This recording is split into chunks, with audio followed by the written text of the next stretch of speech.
Batu bara kita terbesar ketiga di dunia. Nikel kita nomor satu di planet ini. Minyak sawit kita menguasai lebih dari separuh pasokan global. Tapi kalau sekaya itu, kenapa rupiah sempat tembus 17.700 per dolar?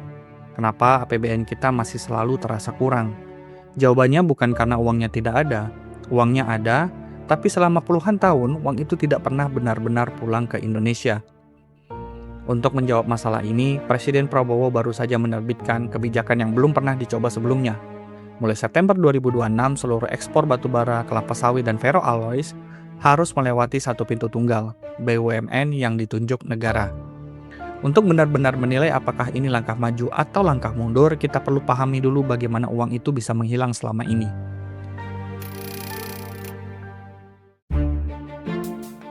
Ada dua modus utama yang sudah berlangsung puluhan tahun. Yang pertama adalah under-invoicing. Bayangkan kamu punya warung, pelanggan bayar 25.000 tapi yang tertulis di bon hanya 7.000. Pajak ke negara dihitung dari angka bon itu, bukan dari uang yang betul-betul berpindah tangan. Itulah yang terjadi di ribuan transaksi ekspor kita setiap tahun. Pemerintah memperkirakan negara kehilangan sekitar 15.400 triliun rupiah antara tahun 1991 hingga 2024 dari praktik semacam ini. Yang kedua lebih canggih, transfer pricing. Eksportir tidak menjual langsung ke pembeli akhir di Cina atau India. Mereka menjual dulu ke perusahaan boneka milik mereka sendiri di Singapura dengan harga murah. Dari Singapura, baru dijual ke pasar dunia dengan harga penuh. Keuntungannya lahir di Singapura, pajaknya pun dibayar di sana. Semua legal secara struktur, tapi Indonesia tidak kebagian apa-apa. Dan dolar dari semua transaksi itu tidak pernah kembali ke sistem keuangan kita. Bank Indonesia harus kerja keras menahan rupiah agar tidak jatuh, padahal devisa dari komoditas kita sendiri sebenarnya ada. Dengan sistem satu pintu, BUMN langsung membeli dari produsen dan menjual ke luar negeri dengan harga pasar penuh. Tidak ada lagi ruang untuk memainkan angka di faktur. Dolar masuk langsung ke perbankan domestik. Secara teori, ini sebenarnya masuk akal, tapi mari kita pikirkan kembali. Kalian mungkin ingat VOC dari pelajaran sejarah, kongsi dagang Belanda yang memonopoli perdagangan rempah Nusantara selama ratusan tahun.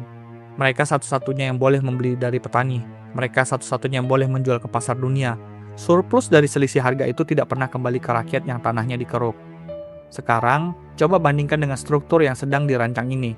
Satu BUMN, satu pintu, satu-satunya pembeli dari produsen dalam negeri, sekaligus satu-satunya penjual ke pasar luar negeri.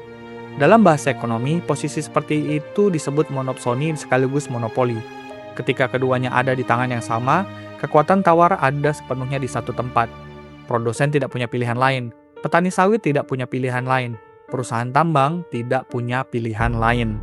Kalau BUMN-nya dikelola profesional dan transparan, mungkin ini bisa berjalan dengan baik. Tapi kalau tidak, skema ini berpotensi menjadi mesin penghisap margin dari produsen dalam negeri. Persis seperti yang dilakukan VOC, hanya kali ini oleh entitas milik negara sendiri. Dan disinilah ironi yang paling tajam dari kebijakan ini.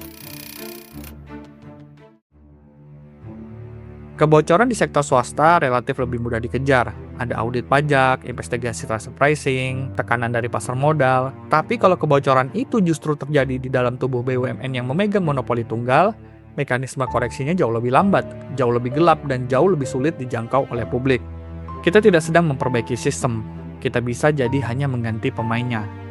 Kebijakan ini punya potensi nyata. Kalau eksekusinya benar, rupiah kita bisa menguat secara struktural, karena dolar akhirnya benar-benar pulang ke Indonesia. Tapi sejarah sudah sangat sering mengajarkan bahwa niat yang baik saja tidak cukup. VOC pun lahir dari niat untuk menertibkan perdagangan yang kacau. Jadi pertanyaannya yang harus kita tuntut jawabannya cuma satu. Siapa yang akan mengawasi BUMN baru ini? Sampai jumpa di konten-konten berikutnya.